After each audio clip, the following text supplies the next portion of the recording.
Instituto de Administración Pública del Estado de México. Y APEN TV, una ventana a la administración pública mexiquense.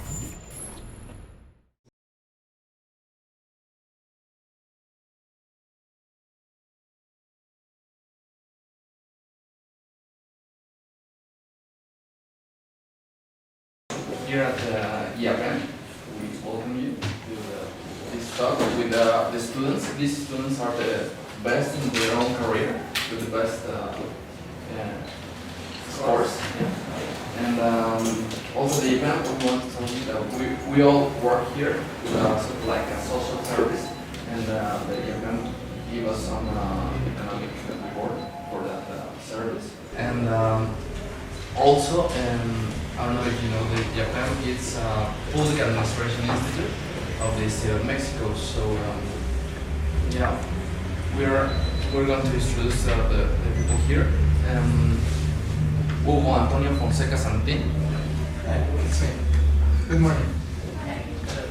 Rodrigo Andrés Rodríguez Quiroz. Marco Antonio Fernández. Here. Marco. Ana Paula. Edgar Uriel. Ricardo García. Y Imelda. So, with who can we start? Please say your name and where you're from and what do you do in your company and how do you get to the place where you are right now? Maybe I can start first. Hi everyone, my name is Lane. Oh, by the way, Please speak. yeah. I understand. Okay, cool. Okay, just let me know if I go too far so you don't understand what I'm saying. Okay, cool. Hi, my name is Lane. I'm from Malaysia. In fact, I think the rationale why am I supposed to start first because I'm the youngest among here. So I'm only 26 and IBM is my first job after my graduation. So I have been with IBM close to 4 years this year. And what I do in IBM is I'm in HR, doing case management and appeals program, where in IBM we have a program that allows employees to raise their concern regarding management or the policies they are not happy with. So that's the beauty part of IBM that, in organization like this, you as an employee, you have a place to go to talk about your dissatisfaction, which not many companies has that. So what I do is, besides handling employee concern and appeals, I do also handling approvals of disciplinary action against employee who's violated I would say it's a terms and condition that we have in our company called Business Conduct Guidelines, short form BCG. So in these business conduct guidelines, there's a set of rules and regulations, we call it, that you need to obey or you need to align with in your daily work, tasks and activities. You need to follow those sets of criteria that we have set there. So if an employee found that you violate any of the criteria in the business conduct guidelines, you actually flag to us, and what I will do is I will actually approve the disciplinary action against the employee, which could be dismissal, counseling, or warning that. So in that way, that it's good to have that system there because many of us think that after school is freedom for us. I believe that happens to you where we can do whatever we want in our organization, but that's not true because it's very important to have a system or a platform to ensure that we do things in the right way, because you wouldn't want your action probably could cause something, could be a financial reporting that is false financial reporting, which probably could impact the whole organization in a bigger picture. So in that way, there is still discipline criteria or guidelines that you will need to follow, which I believe in many organizations we have that as well. So that's where I am in IBM. Why am I here today is of course as part of IBM non-profit program. This is a corporate service corps where different people from different nationalities work together in a project. You know, in our team, we work a project to come up with different recommendations to improve the tourism in Alakumoko. So we have been to Alakumoko quite several times in a week, so which I believe probably could more than any of you, averagely. So yeah, that's where I am today. So I'm not sure if you have any questions or questions for me. If you have any, yeah. What did you study? I study in business management. So, and in fact, I just graduated from my master degree last year, November. And in fact, I did it part-time because after graduation, I worked immediately in IBM. And then halfway through 2 years point in IBM, I decided that I need to take master in business management because I think it's good for you to have a broad experience in your work, but also in knowledge perspective, because probably there's many business terms or business knowledge that you probably could not get in work, but you can get it from book. But on the other hand, you will need your work experience to combine both in one. So that's why I decided to take master last year, but I graduated. So it's good, it's really, yeah, so yeah, that's what I do. Any questions? Una pregunta. You mentioned that it was your first job. Wasn't it a little bit frightening that you just graduated and you start working for such a big company, such as IBM? Was it a little bit frightening? Yes, very good question. Yes, definitely. To be honest, for me, because in IBM is a very big organization and you have many different departments. In fact, it's uncountable departments, which I believe that all of us agree. So in that way, it's very difficult for you to know every single thing in our organization. But don't worry, it comes by experience that you really, today you learn this, tomorrow you learn this, tomorrow, the day after tomorrow you learn this. But of course, in that way, you need to build very good relationship with your experienced colleague because they are the ones who are going to tell you this, and probably they will, constantly remind you what you can do and what you can't do. So in that way, you really need to build a very good relationship with your colleagues. That's what I think, and also your manager, because in fact, the managers are the one who are giving you opportunity to learn more. So of course, throughout times you probably say, oh manager, I want to learn this, I want to learn this. But of course there is a budget constraint and for sure that in every organization it will happen. So in that way you need to tell or you need to keep showing your enthusiasm in what you do. You need to say, I'm really interested in this, please give me an opportunity. That kind of, I think that kind of attitude you must constantly show so your manager knows, oh you are the right person, you are the right fit for this training or in fact a position or in fact future promotion or opportunities. So that kind of attitude you must, I think is very important for each of us have. And I think it's very important to keep humble because you just graduate, right? You should not keep showing everyone, I know this, because there are people that know much better than you.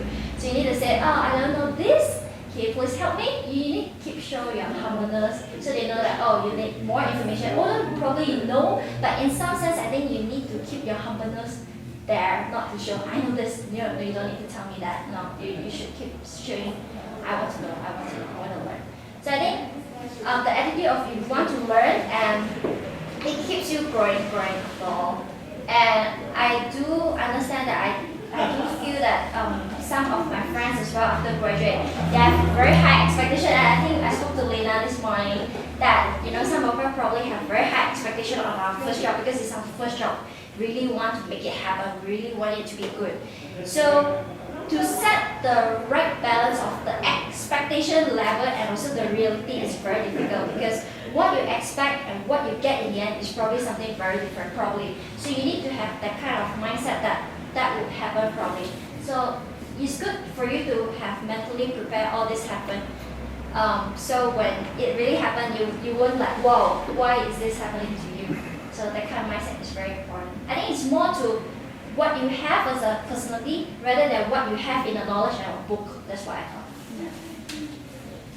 Yeah. In a job that what you would have, it is good to have great expectations. Sorry, is it good to It have is good to have great expectations. great expectation? Yeah. Yeah, of course. your first job you have, wow, this set of criteria that you expect. It's good to have that, so you kind of know what you really want. It's good to have expectation because you will know what you really want. But at some level, I think you just need to find the right balance. Is the expectation, is it too high level? I think that's the balance that you will need to have. Yeah. Yeah, I have one question. Do you work very closely with the clients, right? I don't work with external client, but I work very closely with internal client, which are colleagues. So, which is mostly HR, senior leaders, like GBS. I mean, we have like each department, we have like leader. Yeah, we work very closely with those leaders in AP for me. AP, Asia Pacific, sorry, which consists of China, Korea, yeah, Malaysia, Southeast Asian country. So inside IBM? Inside IBM. Ah, Work okay. with internal clients. We call it internal clients. Yeah. Okay. Yeah. So more or less they have the same needs or the same concerns than IBM? Yeah, of course. Although I work with internal clients, I heard this from, in fact I learned this from many different leaders. Although I work with internal clients, I need to treat them as external clients because doesn't mean they're internal clients, they probably don't have the same expectation level as external clients. They do probably have the same one. So we need to constantly understand what they really want because we wouldn't want to deliver something that they don't want. So the kind of engagement that you need to have with the internal client, which is your colleague actually, is something that you need to have. That's why you need to constantly show your humbleness and willingness that you want to do more, you want to learn. That's where I come. How do you find the middle ground between their needs and the IBM needs? Of course, if the needs is not aligned to IBM needs, you will need to tell them this is something we can't do because this is not aligned to IBM. But you need to tell them in a very nice way because they are your clients.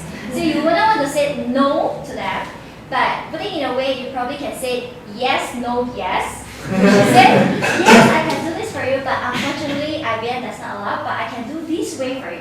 That's something that you can twist a little bit. That's the kind of communication skill that you can play around with, I think.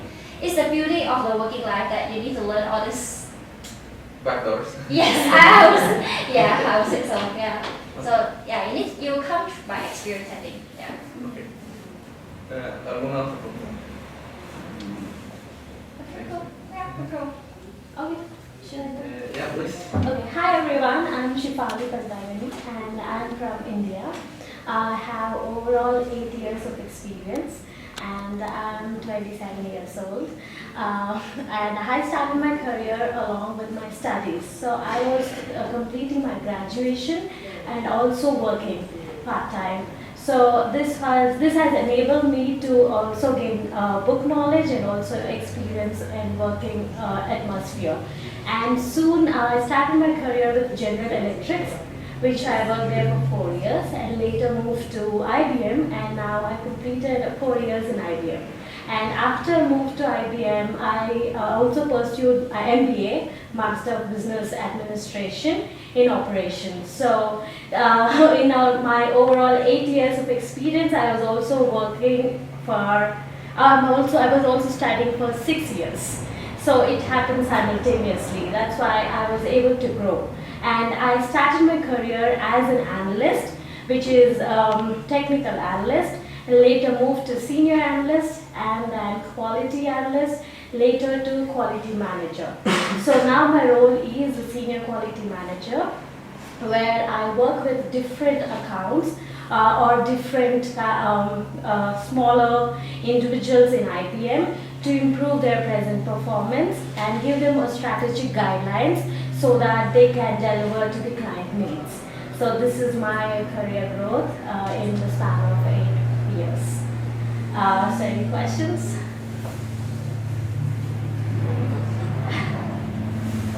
How did you manage to work and study at the same time? It was fun doing that because I was very keen to learn a new thing every year. So this is what my mentor had taught me, that I shouldn't do what I have done last year. So this has kept me reinventing myself and also having fun while studying. So this has kept me going, and also I was very much motivated by my leaders and my mentors in achieving these small time goals, which has led me to success or to led me to be a quality manager. So it's easy if you keep learning and also having fun.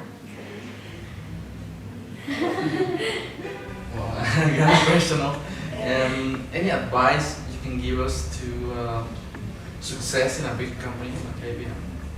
Yes, like I said, keep reinventing yourself. That is one and most important thing.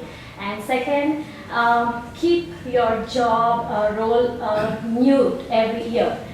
Maybe you will have basic duties which you have to perform every day or every year, but ensure that you learn something new, which will also help you to enjoy your role and also helps you to deliver to your next role.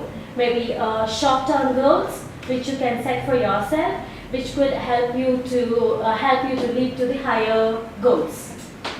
So this is a basic thing, and other most important thing is creativity. Ensure that you stand out in a crowd, not just by your work, but also using your creative skills. Keep learning, keep reading, and keep speaking to people so that you gain more knowledge. Okay. ¿Una pregunta? ¿Algo?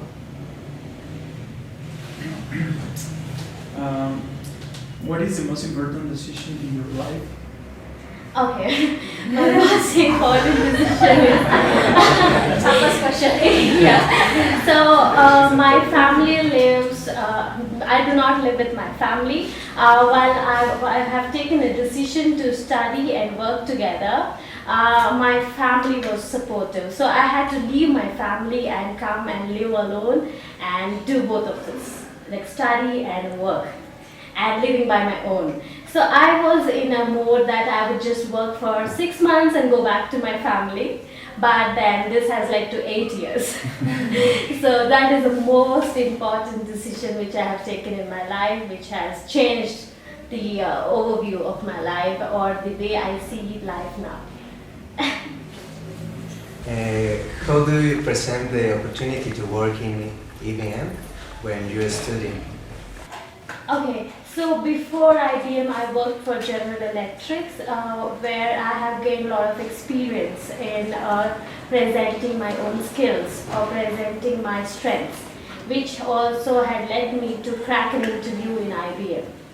So as I have been working and studying together, I was able to gain knowledge and build my resume or build my curriculum vitae very strong. So that these two things had led me to move to IBM. That was your first job? General Electric was my first job, where I worked for 4 years, and then moved after to that, IBM. anything? And no, I'm in IBM for 4 years. Okay, thanks. Where did you study? I studied for engineering and later Master of Business Administration. But where? India? India? Yeah. There's no other question. We can move on. Thank you. Thank you very much.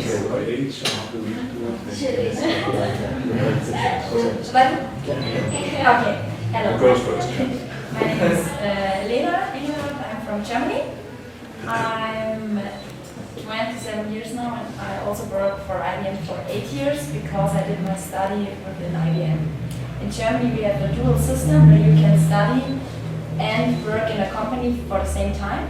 So I was 3 months at the university, and then I did an internship for 3 months at IBM. And after the 3 years, I did a bachelor degree in business and information management. And then I had to apply for a job within IBM, or I had to decide if I want to do a master degree after that. But for me, it was important to practice what I learned from the university. For me, it was important to work now and to challenge myself if I'm confident in working and if I can do some work with the experience I have right now. So I decided to stop after the bachelor degree and start working. And my manager asked me to apply for a job I didn't want to apply because it was an inside sales job. But he made me to apply for it, so I applied. And they told me that they want to have me for the job, and so I started in inside sales for IBM, and I was responsible for general business clients in Germany. I was not happy about the job, but after 3 months, they offered me a new job. So that was a great opportunity for me. And then I was 2 years responsible for an agency who take over the inside sales job for the clients. And my role was to organize the agency with our IBM business partners, the IBM clients, and the IBM team. So I had a kind of organizing and management role to organize these 4 different stakeholders. And I think I did a great job because after 2 years my manager asked me if I want to become sales responsible for our business partners. So I took over this opportunity and worked together with our business partner. There I gave them the opportunity to come inside IBM to get knowledge within IBM. I helped them in developing proposals, closing deals, and all the sales stuff they did. And then I was thinking about what is the way IBM is going on, and I think the 2 important departments of IBM or brands of IBM are software group and services, because these are the way IBM will go in the future. So I decided to apply for a job in the software group, and for that job I used my network. I built it the last 6 years. I asked a colleague if he has an opportunity for me or if he has a tip for me, who can I ask to apply for a job in software group. And he gave me a name, and the lady called me the next day. I had a telephone interview with her. After 2 days I had an interview with the sales leader of that department, and then they told me, okay, I can start the job. So within 3 weeks, 3 days I had a new job, which I started 2 weeks after applying. So it was really fast, and I'm very happy about the decision.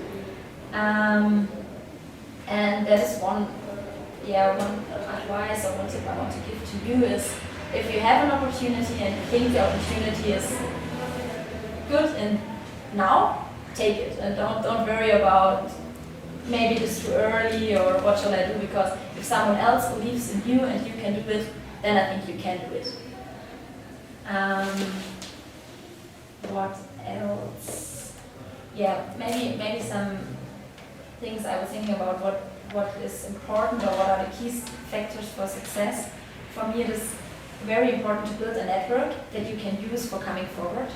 So wherever you have the chance, build a network, make friends with colleagues, with managers, with people from maybe other companies or organizations. So it is very important to have a big network you can use for the future. And what also is very important is to show passion and motivation for your job. If you are motivated to do the job and if you show that, then people believe in you and they help you come forward. Especially for my first job, it was very important for me to have my own responsibility, so that I have a part that I'm responsible for and nothing I have to go with a colleague and only support him. For me, it was very important to have my own responsibility so I can grow on that challenge. And the last thing is communicate your plans. If you have plans for the future, it's very important to communicate them to your manager, to colleagues. Maybe you can find a mentor that help you in developing your career, but it's very important to communicate what you want to do, so all the others can support you in your plans. Yeah. That's it. Well, I have one. And what did you need to close the deal with the clients? What was the business? Yeah. First, you need a great relationship. You need a relationship to your client. You need a relationship within IBM, because, especially for me, I'm responsible for a portfolio that has 100 products, and I don't know each of the products, and I know an overall view of the product, but not a deep view. So you need a specialist who can help you in developing that. So it's important to as a sales rep, you should be in the whole process. You should identify the opportunity. Then you should go within the development process of the opportunity to a deal, and you should be responsible for closing the deal.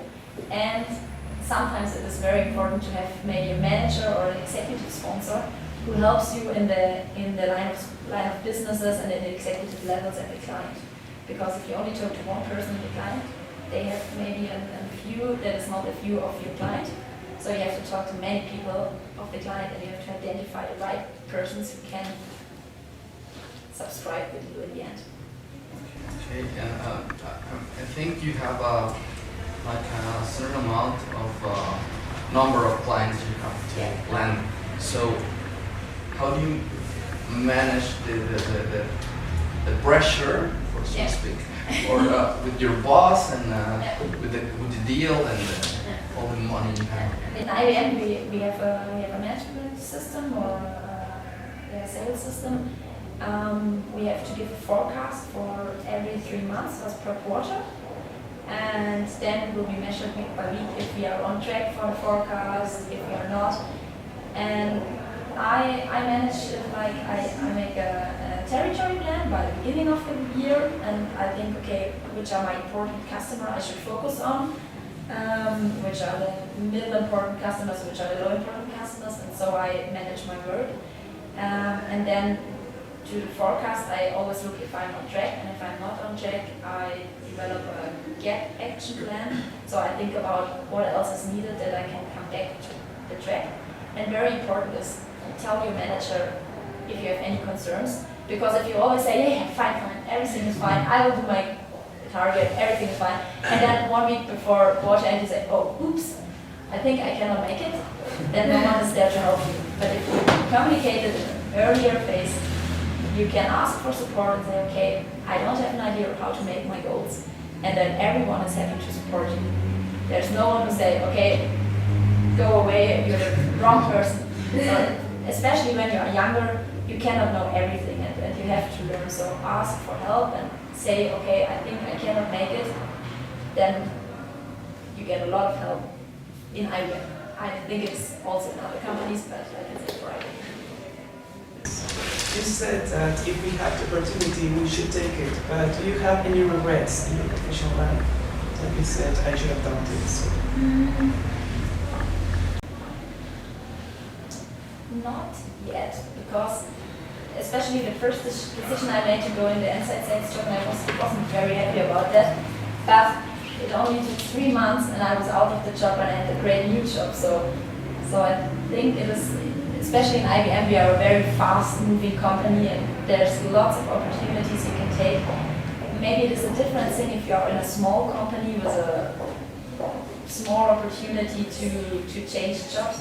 But if you are in a big company and a company with many opportunities, I think if you do a decision you're not happy about, you can change the decision if you want to do that.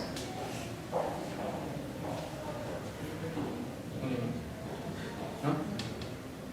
Well, thank you very much. Yeah. I think we go with you. Okay. Well, my name is Aldo Christian, and I'm actually from Mexico. I'm 23 years old, and right now I'm working for IBM. And I have been also working as an English teacher. I started working when I was 17 as a teacher. And what I would tell you is that, in my experience, the most important thing for any person, it doesn't matter your age, it doesn't matter if you have experience working. The most important thing when you search or you're looking for a job is to be confident and to always go for a yes. It's like never go for a no. You know, you always have to be confident, sure, and have in mind that you can get anything you want. And I've also been working as an interpreter, translator for freelance. But it's also, something like, like I want to do it. And for example, I studied English and translation as well. But, like, I've been managing both things, and I've also been studying opera, so I've been working and studying, and I've been doing like a lot of things. But I've been focusing on the things I want, and for example, if I need to, if I feel like I need to make a change, or if I want to do something different, I just go for it. And always focusing on the things I want. So, something important for me also at a very young age, I was still 17, was to become independent. And, like, being that young, for example, moving to the EF alone, go to Mexico City alone, it was like really crazy because, I got a contract and everything. And I remember that it was like a Sunday and I didn't even have a place to stay, you know. So it was like, I'm going, and my family was like, come on, like, where are you going? And I was like, well, because I want to become independent, I want to work by myself, I want to study, and I want to do things alone. And well, they were very supportive in that sense. And next day I got like an apartment and everything, so everything happened like really fast. But I always had in mind what I wanted for my life, you know. So well, that would be it. And well, working for IBM has been really incredible. I had the chance to meet like many, well, a lot of people from many different countries with a lot of experience, and you know, like you get and you create possibilities to get knowledge and experience. How old are you? 23. Yeah.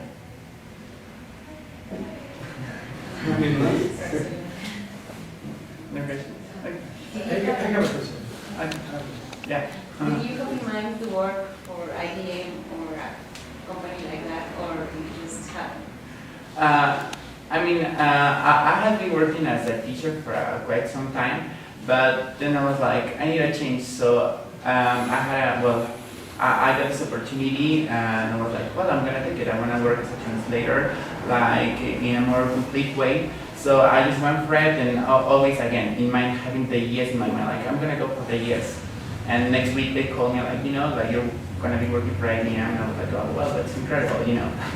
So I mean, you create opportunities, but you always have to be open to them. You know, like never close. You know, like be open and be, positive, and always have that yes in your mind. You know, like, I mean, it doesn't matter if it's like a really great corporate or well, a great corporation or industry, whatever. It's your whatever your goal is, always go for a yes, and you can get it. And well, I am like the proof that you can do it. You know.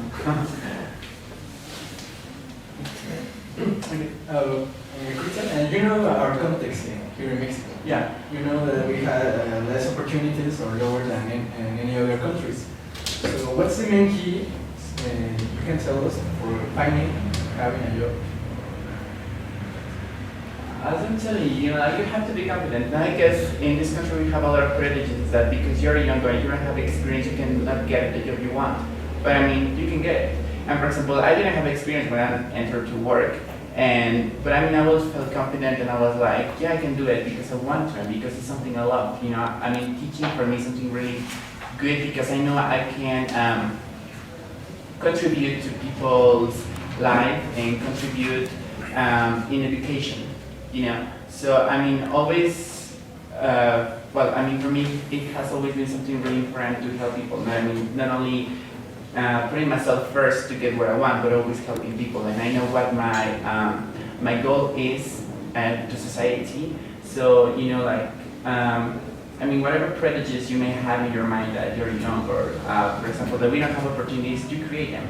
And that's for sure, and I can tell you, like, I've created opportunities.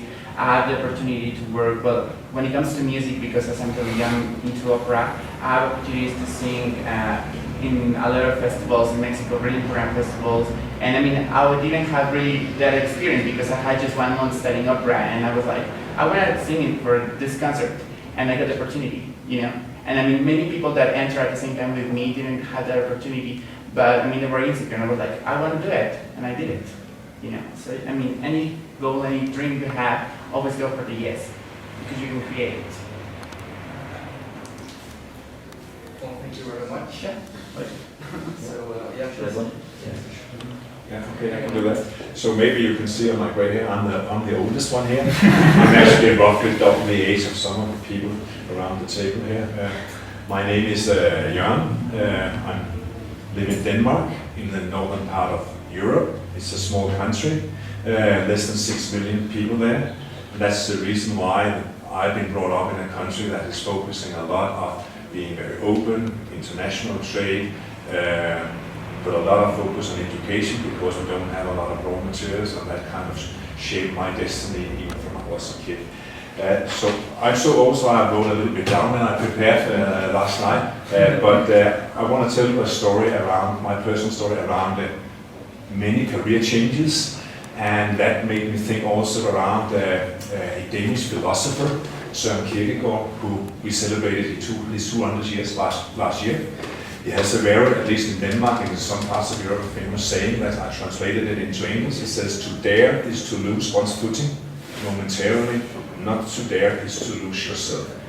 And that resonates very well with me as a person, because if you just stay within your comfort zone, nothing will really happen. So I come out of that background also in my heritage. So today I'm heading up, I've been a manager for more than 20 years now in various management positions. I'm heading up a business in Nordic countries, which is Denmark, Sweden, Norway and Finland, within IBM's software group, services and consulting business. And I actually got into a new job this year.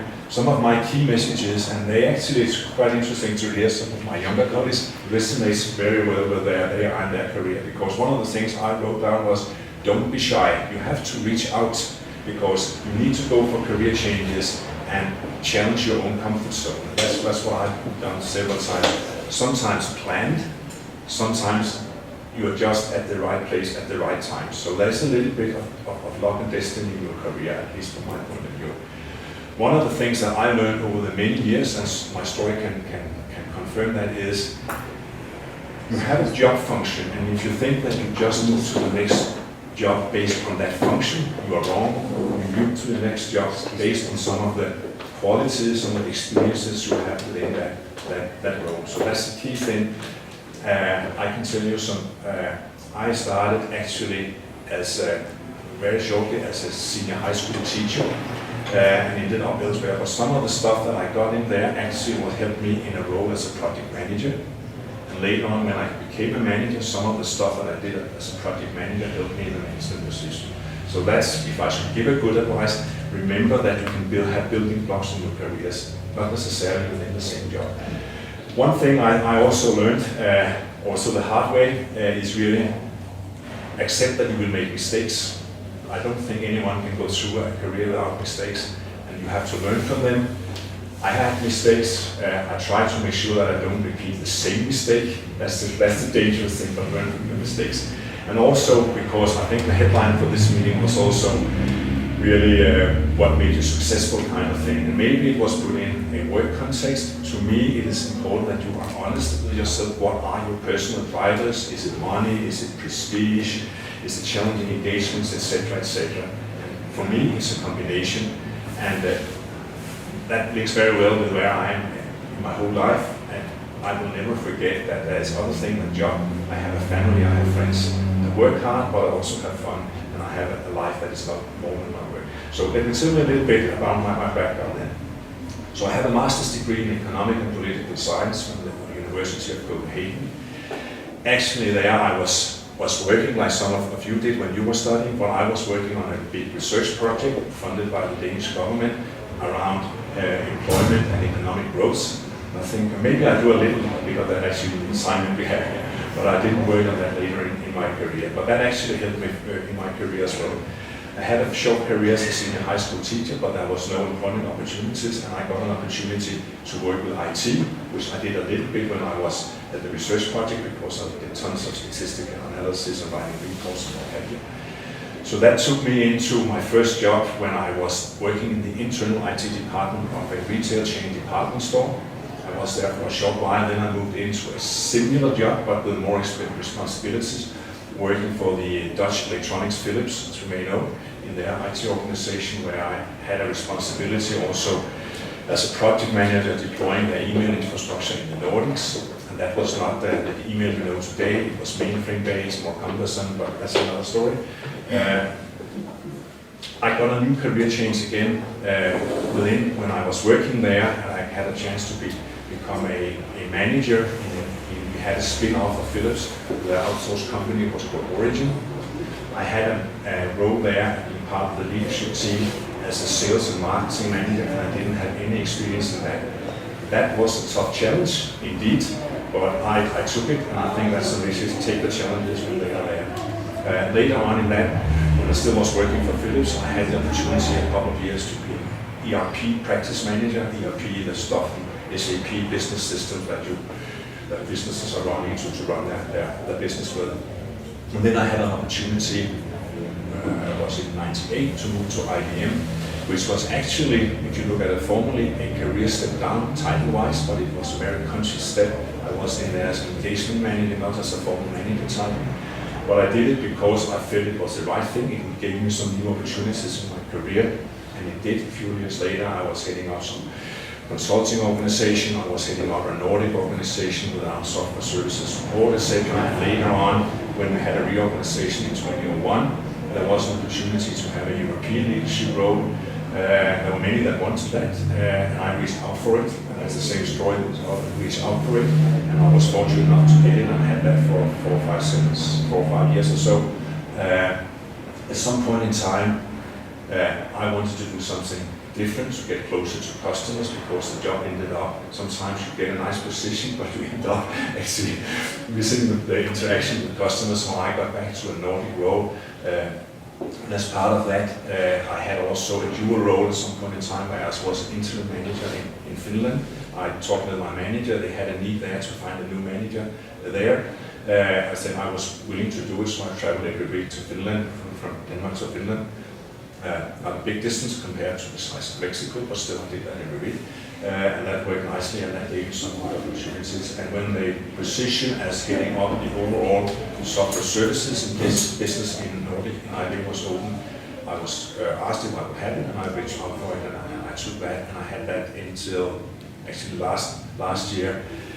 And the last 1.5 years, I've been talking with my manager. I wanted to do something else. I wanted to do something where I got closer to some of the new trends we had in IBM, and I got that opportunity starting this year in what's in IBM is called industry solution. It's an enormous growing area around what you do with smart cities, what you do in commerce with the retail chains, and the way you apply new types of software.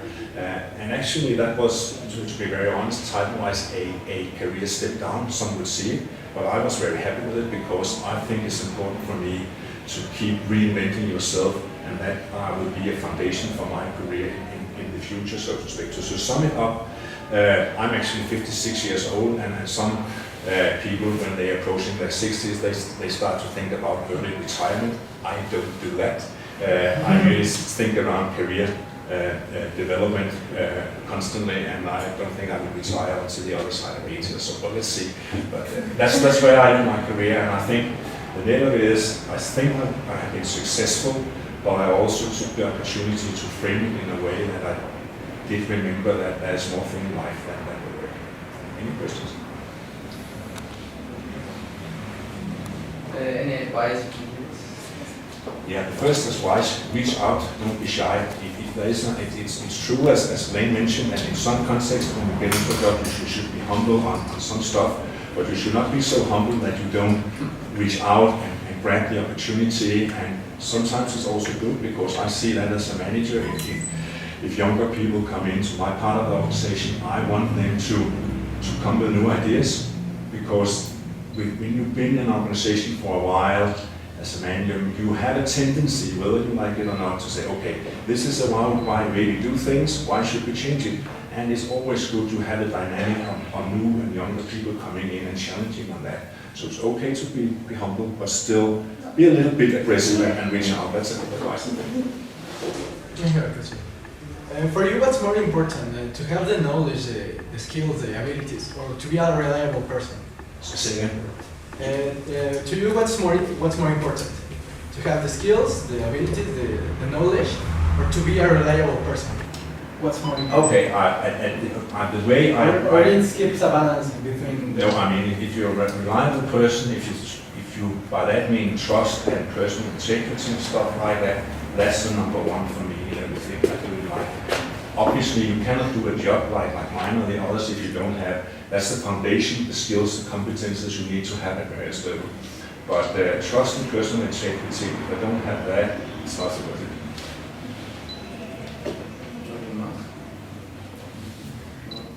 I have another one. For what I have heard, you can change a lot of positions and areas and stuff. Do you need some kind of expertise in the field you're going to perform, or you just change any way you want? Or? In my career, it started like I think it did most, that I had certain areas of expertise where I have also been sitting down and doing some kind of programming and stuff like that. That was kind of special expertise. But I have been moving more into kind of being a generalist. So what I developed over the years, because I've been in management roles for many years, and if the danger in a management role is if you keep stuck in being a specialist, that's very dangerous. So I think for now, the skills I have is more based on management development, people management, etc., etc. So it's different times. It's not technical skills, but it's more kind of human interaction and relational skills. Some of which you can learn, some of which you develop, some of which is more natural to others. But it differs. In IBM, we have different careers, and they're all equally important. I have colleagues at my age that decided to go what we call an SME, a subject matter expert career, and they have really, really deep insights, and we have fabulous people sitting in the IBM labs developing magnificent software, and they have another kind of deep skills that I don't have. Okay. Like another one. Okay. You have worked in smart cities, in really smart cities, right? It's an interesting question because I have not really done that until our assignment here in Mexico, our 4-week, actually it's a 3-week, we are on assignment around tourism in Atlanta, and that is basically a smart cities project on a high level, and we will have some recommendations in a couple of days. So, okay, but it's, for example, it's very hard.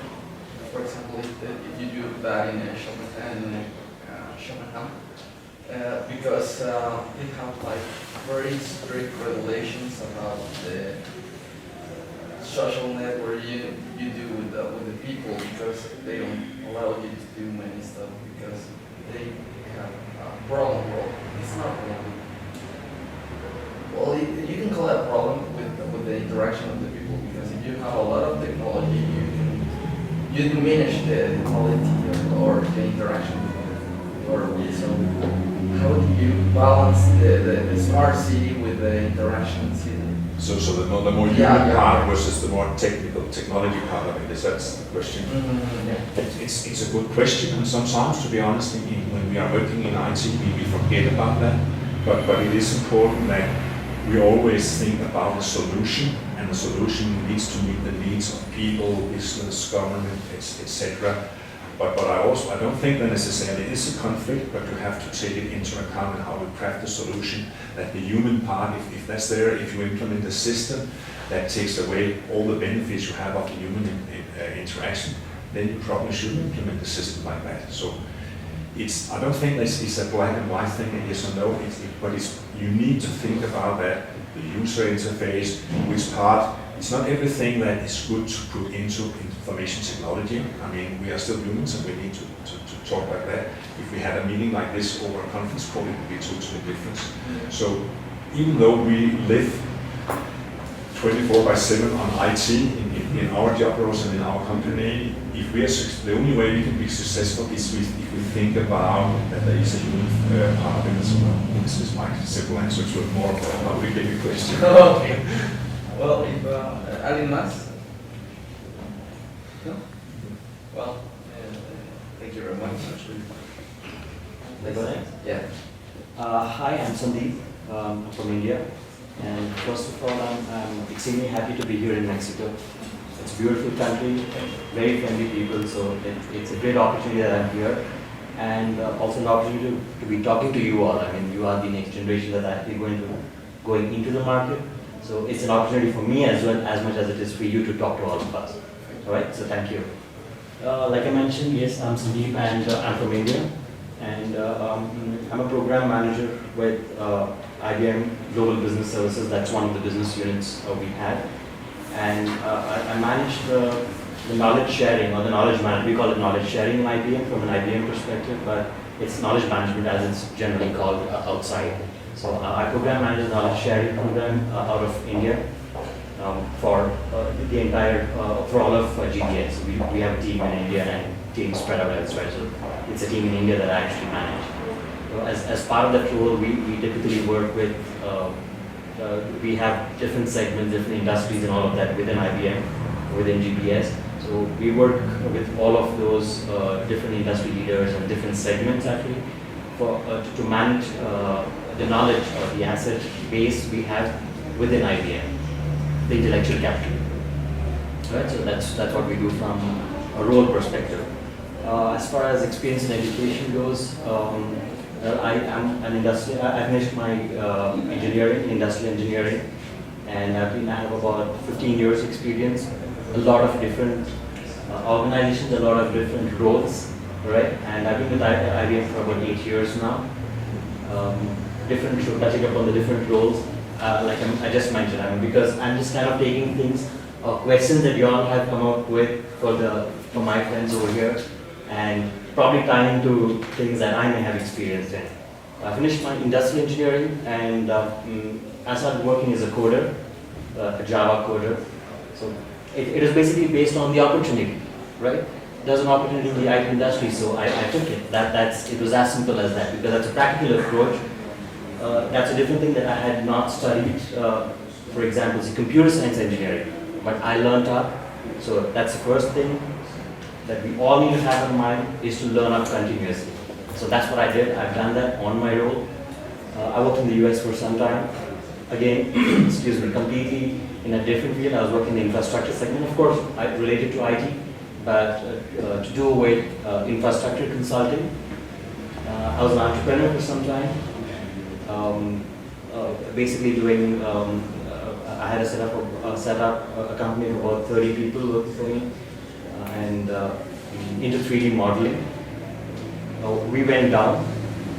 We lost a lot of contracts, so I had to start my career all over again, which I did with IBM about 8 years back in 2006. So again, there was a learning associated with it, completely reinventing myself from a career perspective, learning up on something new, and starting up from scratch, right? So I think that's something which we all need to be prepared for, all of us over here.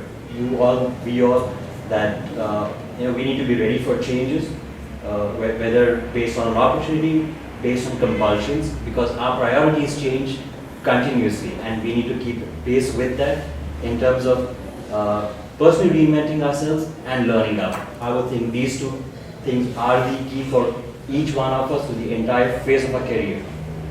All right.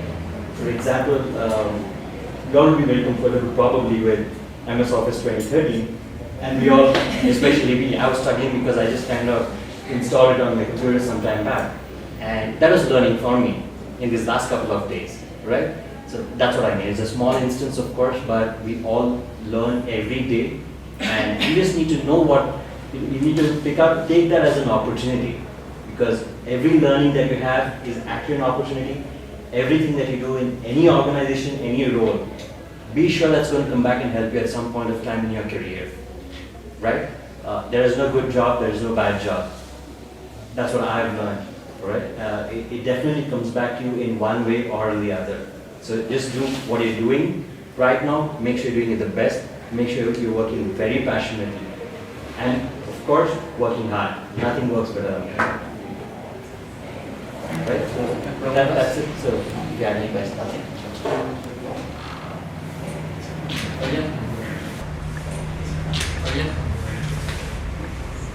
got one. Yeah. In a small sense, well, I think this question goes for Robbie. In a small sentence, could you tell us what does a person require to enter to IBM and to develop and grow in such a company, like big company like this? Can you do that? One thing is specifically, I would not really, I for one, we may have different opinions on that, but I for one would not call it a specific organization, but your own development first that would be the biggest priority that I would think of, right? Because it could be IBM, it could be any other company, it could be smaller, it could be bigger, but the point is on how you kind of personally develop yourself professionally, personally in terms of your soft skills, in terms of your professional skills. I think that counts the most, But going back to the point about IBM, yes, in fact, we did have, all of us did have a couple of points in terms of the learning part of it, in terms of communication, in terms of how we express yourself. Yes, all of that does count. Does that answer your question, or? Yeah. I think it does cover. Anyone give us their own perspective? Maybe I can go. From HR perspective, there's not a set of criteria that for you to enter a specific job to be honest. I mean, in the job description that you see in the job post, in newspapers or on internet, there's a set of criteria that you probably need to meet in terms of technical and knowledge. But that's something that probably here, all of you, probably 3 out of you probably has. But what makes you stand out among the people that probably have the same knowledge is your personality, your attitude, I think, and your passion. And that would actually reflect in your interview session. That's what I thought. So that's why in the interview session, they'll always ask you what makes you think you're the best fit for the job. That's the key question that definitely comes to you. Yeah. So of course, you wouldn't want to say, I'm hardworking, I know this, I know that, because that's the kind of answer probably everyone will going to say the same thing. But what you want to say is, what you should say is something that really reflects your true self and what you really, and show your strong desire of wants to have the job. That's, I think, really important to make you to be stand out from the crowd. Because Shefali keeps saying, you need to stand out from the crowd, and that's really important. Yeah, I think once you step up, once you go to the job and you work, you need to stand out among your colleagues because you need to keep progress, right? Then, of course, before interview, you need to stand out among the candidates. So that's the thing that you need to, do something to make you stand out among everyone. And I think that's the attitude and personality that you all have. Okay, and when you reach the point where you stand in knowledge above the others, how do you balance the workload or the study load with your personal life? Yes, of course. Yeah, I study and work at the same time, and I sacrifice my weekend just for study. But I think at every phase you need to do some sacrifice. That depends what you really want, because in different life stages you probably want different things. So for now, probably you want a job. But maybe after you want a job, maybe you hit 30s, you want a family. So at different life stages, you want different things. So in that way, you need to prioritize what you want at the moment, and you need to see if you have a family, probably maybe 10 or 20 years down the road, and you say that the workload is too much for you, you can't spend time with your family. That's the time that you will need to find the right balance. You don't need to find the balance every time, but I think at some point at your life stage, you need to do that, and you need to make sacrifices for sure. Maybe I manage my work-life balances. I have 2 times a week at sports in the evening, and all the meetings I try to plan around these 2 fixed times I have to do sport. And it works very well if you're good organized, but if you step into a day and wait what will happen, then it did not work. So you have to be organized to do to plan your work around your life, or plan your life around your work, how you want to do it. And the second thing is, you should always keep in mind that your company is still alive without you. So it's not you that keeps the company. Yeah. Not necessarily for you. but for me, I'm now 2.5 weeks out of the job, and I follow the emails I get, and IBM is alive in Germany, so that's fine. Yeah, and other thing to add to that is you need to define yourself other than work. So someone should identify you identify Lena as a sport actress. So she does a lot of sports, and Joven does cycling. So we identify ourselves other than work. So that is what makes you have fun and also maintain balance. Yeah, I can add to that, because Lena said you need to plan other things than work. Sometimes I go with my cycling class early in the morning, so I can be at job around 8:30, which I guess is early. So I've got to get the exercise in the morning. But that works fine for me. It won't work for others. But going back to the entry into IBM, I think IBM is in many ways very much performance. We have a very much performance-driven culture. which you should not be afraid of. Sometimes it can be a bit cumbersome, but in many cases it's actually very good.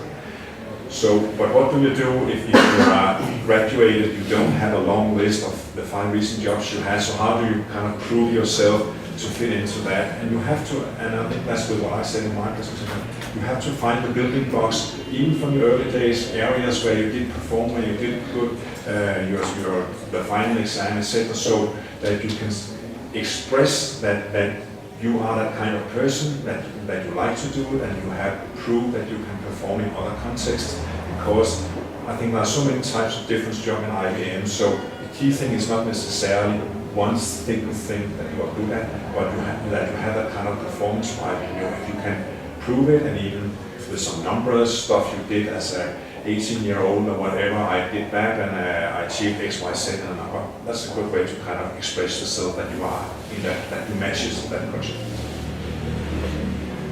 Thank you very much for coming here and give us your advice, your expertise, your experience, and